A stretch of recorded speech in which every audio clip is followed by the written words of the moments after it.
मध्य प्रदेश में आम आदमी party, Bahujan Samaj party, AIMIM के साथ अब समाजवादी पार्टी भी कांग्रेस का खेल बिगाड़ने की तैयारी में है। दरअसल समाजवादी पार्टी ने प्रदेश की सभी सीटों पर चुनाव लड़ने का ऐलान किया है। पिछले चुनाव में बसपा ने 5% और समाजवादी पार्टी ने 1.3% वोट हासिल कर कांग्रेस को पूर्ण बहुमत हासिल करने से रोका था और इस बार बीजेपी के एंटी इनकम्बेंसी वोटों में सेंध मारने के लिए तीसरे मोर्चे के चारों दल पूरी ताकत से मैदान में होंगे। इसका नुकसान कांग्रेस को उठाना पड़ सकता है, तो वहीं बीजेपी भी इसे लेकर गुड़ाभाग कर रही है। इस रिपोर्ट में देखिए। मध्य प्रदेश में चुनावी बिसात बिछने लगी है। बीजेपी और कांग्रेस के साथ साथ ओवैसी की एआईएमआईएम, मायावती की बहुजन समाज पार्टी, केजरीवाल की आप और अखिलेश की समाजवादी पार्टी भी चुनावी मैदान में होंगी। एक पूर्व आईएएस अधिकारी की पार्टी के साथ अन्य दीगर राजनीतिक दल भी चुनावी मैदान में किस्मत आजमाने की तैयारी कर रहे हैं। समाजवादी पार्टी ने तो अभी से ही सभी सीटों पर चुनाव लड़ने का ऐलान कर दिया है।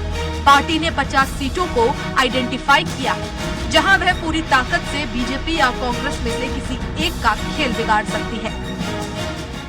राष्ट्रीय अध्यक्ष जी ने भी घोषणा किया है हमारी कि समाजवादी पार्टी मध्य प्रदेश की सभी सीटों पे चुनाव लड़ेगी। साथ ही हमने अभी 23 को चुनाव के लिए जो ए ग्रेड की सीटें निकाला है, उसमें 50 सीटों को चिन्हित करके हमने और राष्ट्रीय अध्यक्ष महोदय को हमने अपना पत्र सौंप दिया है और उन 50 सीटों पे बहुत जल्दी ही घोषणा होगी। पिछले चुनाव में जीत के बाद सदन में सबसे बड़ा दल होने के कारण कांग्रेस ने बसपा, सपा और निर्दलियों की मदद से सरकार बनाई। अंदरूनी घमासान से कांग्रेस की सरकार गिर गई। अब सपा, बसपा, एआईएमआईएम और आप अलग अलग चुनावी मैदान में होंगे। इसका असर क्या होगा, ये समझने से पहले देख लेते हैं पिछले चुनावों के वोटों का गणित। साल 2018 कांग्रेस सबसे बड़ी पार्टी बनकर उभरी। कांग्रेस को मिले वोट 1,55,95,153। कुल मतों का प्रतिशत 40.9। 114 सीटों पर कांग्रेस के प्रत्याशियों को जीत मिली। बीजेपी को मिले वोट 1,65,42,980। बीजेपी को कांग्रेस से 1% ज्यादा मत मिले। कुल मतों का प्रतिशत 41। 109 विधायक बने। बहुजन समाज पार्टी को मिले वोट 19,11,642।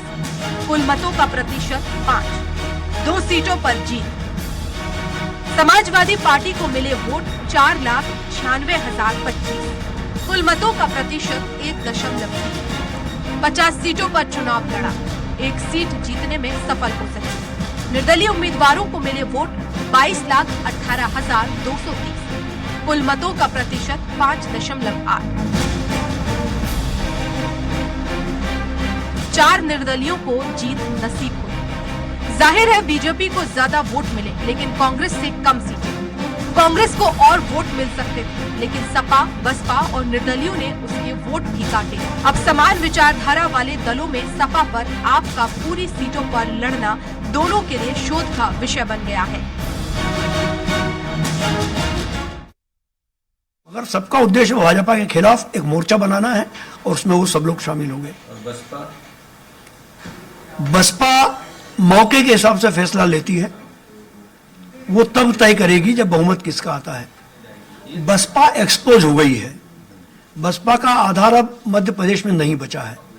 मैं वही आपसे कह रहा हूं कि जो अलायंस होगा नेशनल लेवल पर, वो हमारी लीडरशिप तय करेगी। और एक राजनीतिक कार्यकर्ता के रूप में मुझे इतना पूरा यकीन है कि समाजवादी विचारधारा कभी भी संघ की सहयोगी नहीं हो सकती है, अलगाववादियों के साथ नहीं हो सकती है, फासिस्टवादियों के साथ नहीं हो सकती है।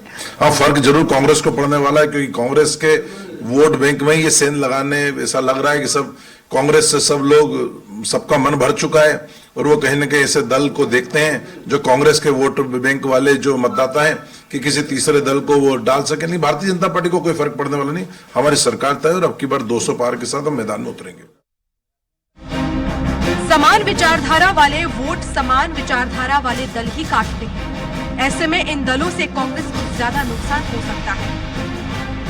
गुजरात में आपने कांग्रेस को सबसे ज्यादा वोट की चोट दी। यही वजह है कि कांग्रेस इन सालों से तालमेल बैठाने की कोशिश करेगी। यही वजह है कि कांग्रेस इन दलों से तालमेल बैठाने की कोशिश करेगी। भोपाल से अतुल पाठक की रिपोर्ट।